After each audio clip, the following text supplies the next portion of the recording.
Chapter 5 Ethos, Worldview, and the Analysis of Sacred Symbols. 1.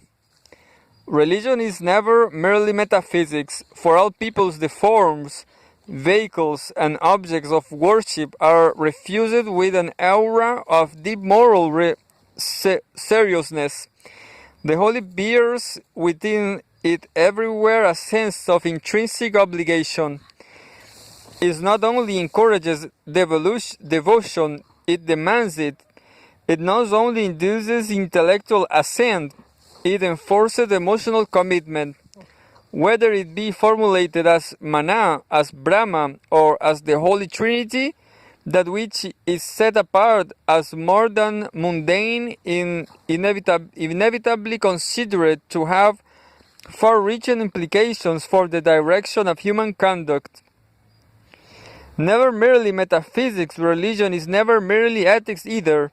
The source of its moral vitality is conceived to lie in the fidelity with which it expresses the fundamental nature of reality.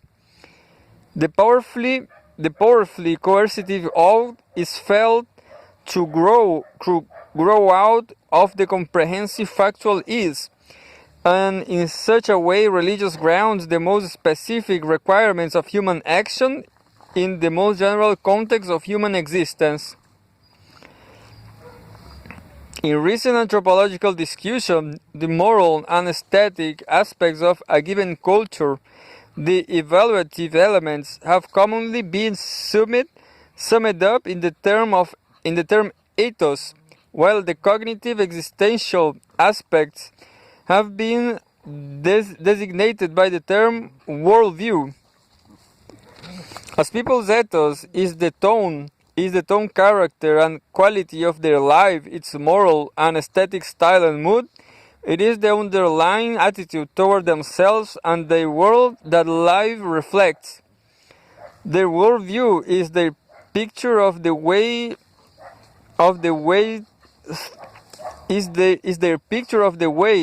things in sheer actually are. In sheer actually are their concept of nature or self or society. It contains their most comprehensive ideas of order. Religious beliefs and ritual confront and mutually confirm one another. The ethos is made intellectually reasonable by being shown to represent a way of life implied by the actual state of affairs which the worldview describes, and the worldview is made emotionally acceptable by being presented as an image of an actual state of affairs of which such a way of life is an authentic expression. This demonstration of a meaningful relation between the values and people holds and the general order of existence within which it finds itself is an essential element in all religions. However, those values or that order be conceived, whatever else religion may be, it is in part an attempt of an implicit and directly felt rather than explicit and consciously thought about sort, to conserve the fund of general meanings in terms of which each individual interprets his experience and organizes his conduct. But meanings can only be stored in symbols: a cross, a crescent, or a feathered serpent. Such religious symbols dramatized in rituals or related in myth are felt somehow to sum up for those for whom they are resonant what is known about the way the world is, the quality of the emotional life it supports, and the way one ought to behave while in it. Sacred symbols thus relate an ontology and a cosmology to an aesthetic and a morality. Their particular power comes from their presumed ability to identify facts with value at the most fundamental level, to give to what is otherwise merely actual a comprehensive normative import. The number of such synthesizing symbols are limited in any culture, and though in theory we might think that the people could construct a wholly autonomous value system independent of any metaphysical referent, an ethics without ontology, we do not in fact seem to have found such a people. The tendency to synthesize worldview and ethos at some level, if not logically necessary, is at least empirically coercive. If it is not philosophically justified, it is at least pragmatically universal. Let me give as an example of this fusion of the existential and the normative of quotation from one of James Walker's Oglala Sioux informants, which I find in Paul Radin's neglected classic Primitive Man as a Philosopher. The Oglala believed the circle to be sacred because the Great Spirit caused everything in nature to be round except stone. Stone is the implement of destruction. The sun and the sky, the earth and the moon around like a shield, though the sky is deep like a bowl. Everything that breathes is round like the stem of a plant. Since the Great Spirit has caused everything to be round, mankind should look upon the circle as sacred, for it is the symbol of all things in nature except stone. It is also the symbol of the circle that makes the edge of the world and therefore of the four winds that travel there. Consequently, it is also the symbol of the year. The day, the night, and the moon go in a circle above the sky. Therefore, the circle is a symbol of these divisions of time and hence the symbol of all time. For this reason, the Oglala make their tipi circular, their camp circle circular, and sit in a circle at all ceremonies. The circle is also a symbol of the tipi and of shelter. If one makes a circle for an ornament and it is not divided in any way, it should be understood as the symbol of the world and of time. Here is a sublime formulation of the relation between good and evil, and of their grounding in the very nature of reality. Circle and eccentric form, sun and stone, shelter and war are segregated into pairs of disjunct classes whose significance is aesthetic, moral, and ontological. The reasoned articulateness of this statement is atypical. For most Oglala, the circle, whether found in nature painted on a buffalo skin, or enacted in a sun dance, is but an unexamined luminous symbol whose meaning is intuitively sensed, not consciously interpreted. But the power of the symbol, analyzed or not, clearly rests on its comprehensiveness, on its fruitfulness, in ordering experience. Again and again, the idea of a sacred circle, a natural form with a moral import, yields, when applied to the world within which the Oglala lives, new meanings. Continually, it connects together elements within their experience, which would otherwise seem wholly disparate and wholly disparate, incomprehensible. The common roundness of a human body and plant stem, of a moon and shield, of a tipi and a camp circle, give them a vaguely conceived but intensely felt significance. And this meaningful common element, once abstracted, can be employed for ritual purposes. And when in a peace ceremony the pipe, the symbol of social solidarity, moves deliberately in a perfect cycle from one smoker to the next, the purity of forms evoking a beneficence of the spirit, or to construe mythologically the peculiar paradoxes and anomalies of moral experience, as when one sees in a round stone the shaping power of good over evil. 2.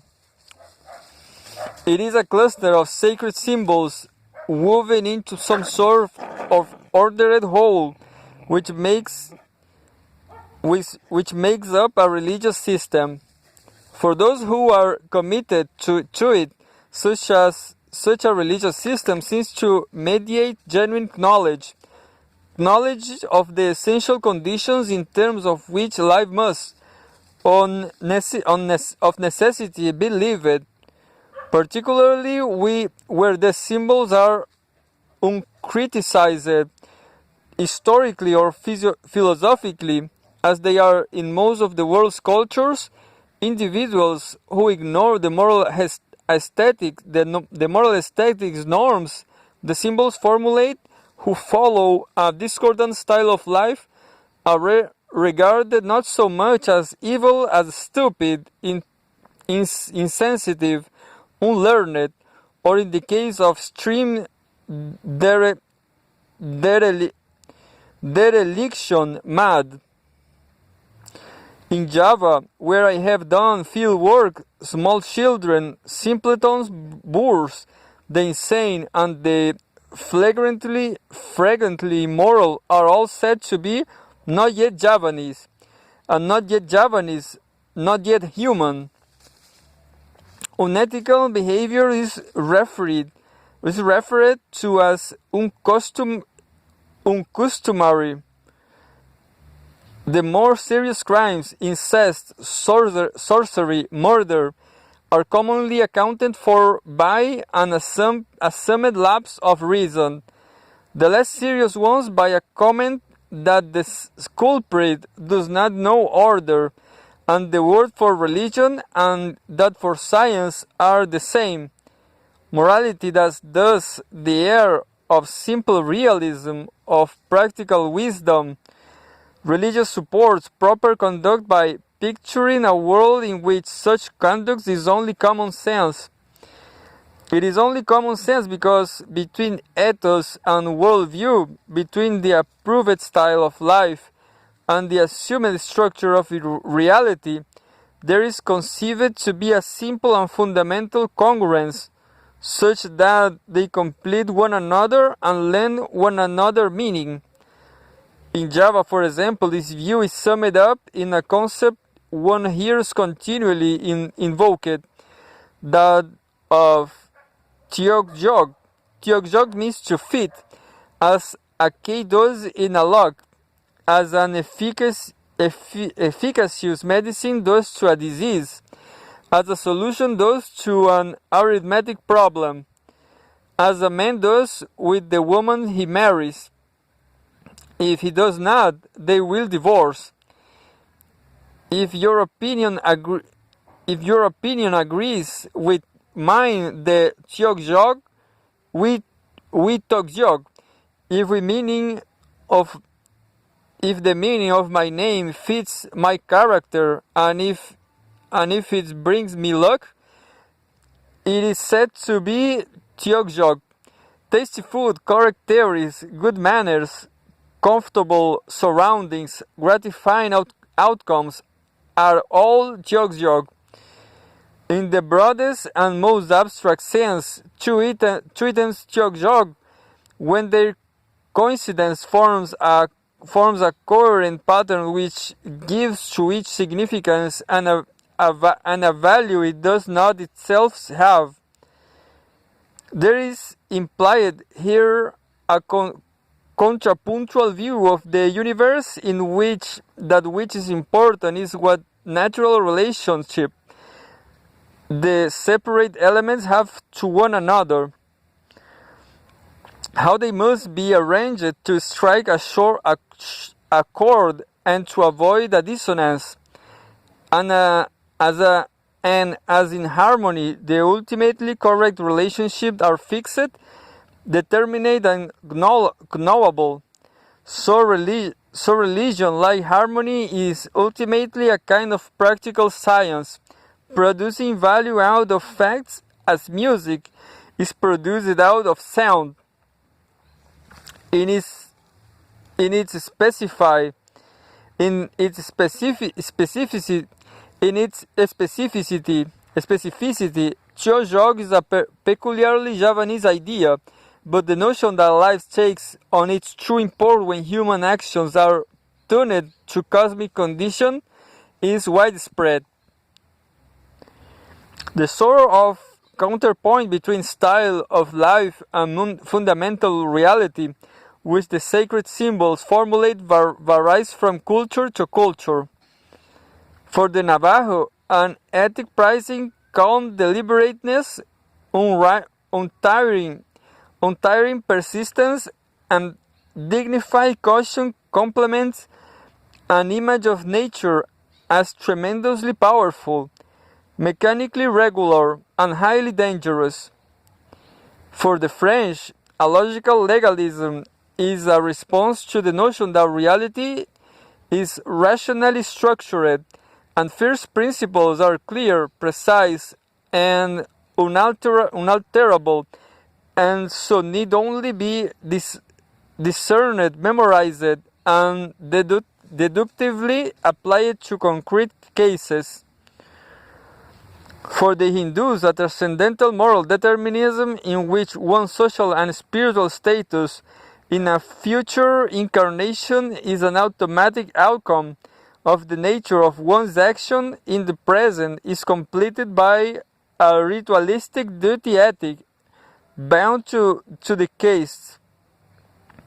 In itself, either side, the normative or the metaphysical, is arbitrary, but taken together they form a gestalt with a peculiar kind of inevitability.